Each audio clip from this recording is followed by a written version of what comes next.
बिस्मिल्लाहिर्रहमानिर्रहीम। अस्सलाम वालेकुम। तेज़ हवाओं में जवाद फैज़ी का सलाम।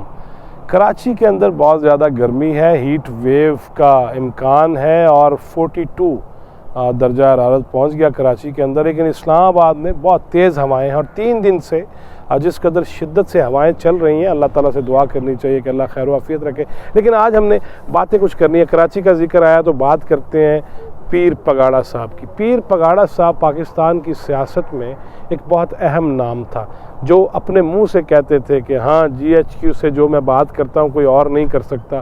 फिर हमने ये देखा कि ज़ियाउल हक के दौर में जनाब मोहम्मद ख़ान जुनेजो वो भी मुरीद थे जनाब पीर अहमद पगाड़ा के और पीर पगाड़ा साहब के। और ये पगाड़ा क्यों है और पीर ऑफ झंडा क्यों है, इस पर फिर किसी दिन बात करेंगे। लेकिन आज आपको बड़ा दिलचस्प वाक़या सुनाना है और जिन लोगों ने अभी तक चैनल सब्सक्राइब नहीं किया प्लीज़ ज़हमत फरमा लीजिए, अपनी आरा का इजहार भी कर दिया कीजिए और कमेंट्स भी दे दिया कीजिए कि मज़ीद आपको कैसी कैसी चीज़ें चाहिए। कोशिश तो हमारी होगी कि मुख्तलिफ हवालों से बातचीत जारी रहे। लेकिन आज पीर पगाड़ा साहब की बात करते हैं कि मैं जब जर्नलिज्म में आया तो हमने नाम तो बचपन से सुना था पीर पगाड़ा, फिर हमने बाज़ खुतबा को, बाज़ मुकर्ररों को, बाज़ सियासतदानों को ये भी कहते सुना जब वो मोहम्मद ख़ान जुनेजो पे तनकीद करते थे कि ये मुल्क ज़ियाउल हक के बाप का नहीं है और जवारिये के मुरीद जुनेजो का नहीं है। क्योंकि पीर साहब माशाल्लाह गुरदौड़, उस पर पैसे, उस पर लाहौर के आप देख लें जितने भी घोड़ा रेसें होती थी उसमें भी पीर पगाड़ा साहब के घोड़े भी जीतते भी थे और ख़ुद पीर पगाड़ा साहब भी जीतते थे। ये जो अभी पीर पगाड़ा है इनके वालिद गिरामी का जिक्र हो रहा है। और पीर पगाड़ा साहब जब लाहौर आते थे तो वो 1-2 जो सीनियर जर्नलिस्ट थे उनके अलावा किसी से बात नहीं करते थे और उन्होंने अपना एक लेवल रखा हुआ था कि सीनियर के साथ बात करूंगा। हमारी बीट में भी थे और हमने उनको डील भी करना होता था कि पीर पगाड़ा साहब आ रहे हैं। अभी तो ये ना कि मौलाना आ रहे हैं और मौलाना जा रहे हैं, तब ये होता था कि पीर पगाड़ा साहब आ रहे हैं और वो अब क्या ऐसी कस्तूरी होगी उनके पास और क्या गिदड़ सिंगी होगी और उनके बयानात। देयर इज़ नो डाउट ये जो अपने हाफिज़ हुसैन अहमद है ना, JUI के नाराज़ रहनुमा और मौलाना फजलुर रहमान से पहले से जमीयत के रुकन, वो अपने आप को उन दिनों पेजर के दौर में भी मिनी पीर पगाड़ा भी लिखा करते थे। पीर पगाड़ा का नाम था, देयर इज़ नो डाउट। शख्सियत भी थी भारी भरकम। और पीर पगाड़ा साहब जूनियर रिपोर्टर से बात नहीं करते थे। एक दफ़ा GOR में शादी थी, शायद मंजूर मोल साहब डिप्टी स्पीकर पंजाब असम्बली होते थे, उनकी साहबजादी की शादी थी जहाँ तक मेरी यादाश्त में है, या अहमद नासिर चट्टा साहब के यहाँ कोई शादी थी। तो शादी में पीर पगाड़ा साहब आए और पीर पगाड़ा साहब के पास जो रिपोर्टर जाए पीर साहब कहें बस अभी बात नहीं करनी, अभी बात नहीं करनी। एक सीनियर जर्नलिस्ट आए, पीर साहब ने उनके साथ 5 मिनट बातचीत कर ली, उसने वो यूं किया और नोट्स भी लिखता रहा। फिर बाकी रिपोर्टर भी जाए तो पीर साहब बात ना करें। पीर साहब के पाँव के जो नीचे पाँव के पास ग्लास पड़ा हुआ था उनका, वो थोड़ी देर बाद उठाते थे, चुस्की लगाते थे, ग्लास रख देते थे, फिर गपशप शुरू कर देते थे। मैं पीर साहब के पास गया और पीर साहब को मैंने कहा कि पीर साहब बात करने का नहीं, हम बात अभी नहीं करेंगे। मैंने कहा क्यों बात नहीं करेंगे, आपने 2 लोगों से बात किया, हमसे भी बात करें। मैंने कहा नहीं, मैंने कह दिया ना, मैं अभी बात नहीं करूँगा। तो मैंने शरारतन पीर साहब का ग्लास जो है वह अपने पाँव से गिरा दिया और वो जो उसमें जो भी ख़ास मशरूब था वो गिर गया। अब पीर साहब का रंग सुर्ख तरीन हो गया और मेरी तरफ यूँ देखा उन्होंने, ये क्या किया है? मैंने कहा क्या किया है, क्या हुआ है, ये क्या गिराया? मैं कहा क्या गिराया? पानी है और मंगवा लेते हैं। मैंने वेटर को बुलाया, बात सुनना यार, पीर साहब को पानी पिलाओ। अब पीर साहब गुस्से में भी हैं और हंस भी रहे हैं, लेकिन उसके बाद उन्होंने कहा अच्छा बैठ जाओ, जो तुम करना चाहते हो ना वो मेरे पास बैठ जाओ।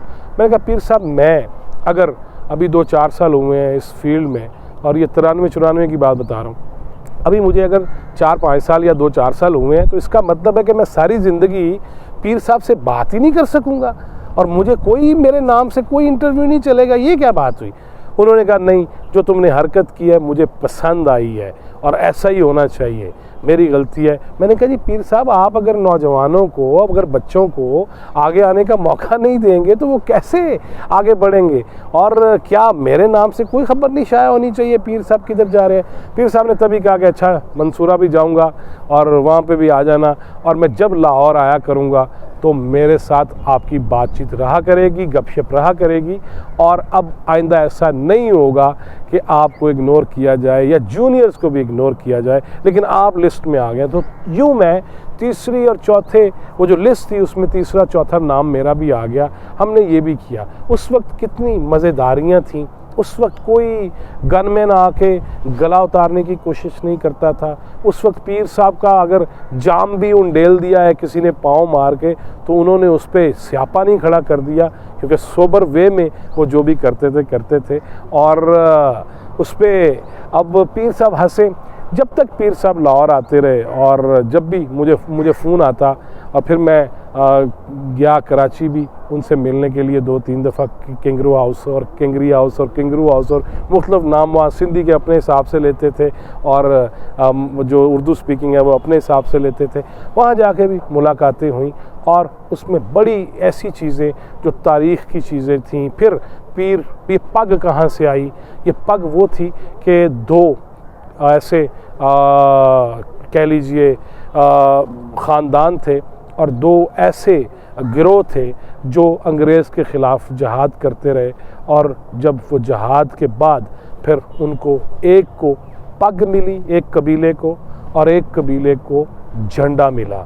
यही वजह है कि ये पीर साहब ऑफ पगाड़ो और पग से, और पीर ऑफ झंडा वो अगरचे बिल्कुल ही और लाइन थी, और वो पीर सैयद बदीउद्दीन शाह राशिदी पीर ऑफ झंडा, जो सिंधी ही बोलते थे, उर्दू ने बहुत कम आती थी, लेकिन बहुत बड़ा नाम था, और वो अहले हदीस थे, और वो जमीयत अहले हदीस सिंध उसके अमीर थे।